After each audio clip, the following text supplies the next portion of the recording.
How to permanently disable HDR video playback in Instagram on iPhone. For that, first of all, make sure that you have updated version of Instagram application. If not, then first of all, update your application. Then, simply launch the Instagram application and make sure that you have logged into your account. Now, hit on your profile icon which is on the bottom right corner of your screen. From there on the top right, you'll see three lines. Simply tap on it.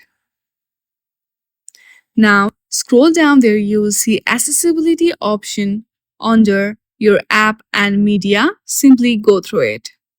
From here, you will see option of disable HDR video playback.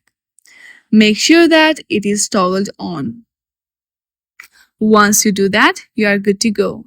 I hope you like this video. If you like this video, then please do not forget to like and subscribe to our channel. Thank you for watching.